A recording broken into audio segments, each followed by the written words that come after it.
Hello বন্ধুরা, welcome to my another mini blog. তো তোমরা যারা আমাকে পার্সোনালি চেনো তারা নিশ্চয়ই জানো আমার হঠাৎ হঠাৎ চুল কেটে ছোট করে দেওয়ার চংচাপ। যদিও বা প্রত্যেকবারই ইন্ডিয়া থেকে আসার সময় আমি চুল কেটেই আসি, একদমই ছোট ছোট করে দিই।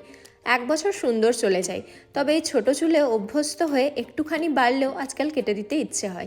বেশ অনেক দিন ধরেই ভাবছিলাম চুল কাটানোর কথা। প্রথমে তো ভেবেছিলাম বার্লিনে গিয়ে কাটবো, তবে ওখানে শুরুই হয় মিনিমাম 6-7 হাজার টাকা দিয়ে।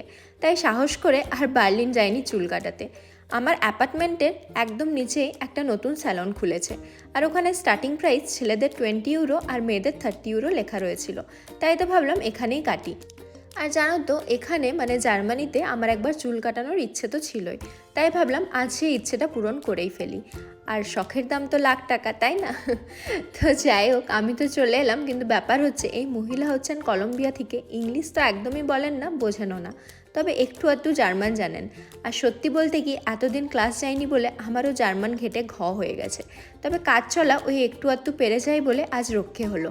ওনাকে আমি বোঝাতে পারলাম যে আমি কেমন কাট চাইছি, আর উনিও আমার মনের মতোই করে দিলেন, আর এত যত্ন সহকারে করলেন, খুবই ভালো লেগেছে আমার।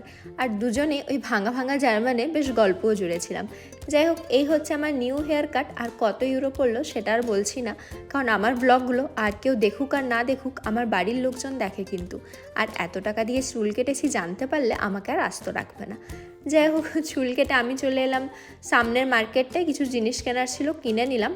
আর বাড়ি এসে শুরু করলাম প্যাকিং। মোটামুটি একটা প্যাকিং করেও ফেলেছি, তবে কোথায় যাচ্ছি সেটা দেখার জন্য আমার নেক্সট ব্লগগুলো তোমাদের দেখতে হবে কিন্তু। তো চলো, দেখা হচ্ছে পরের ব্লগে। টাটা।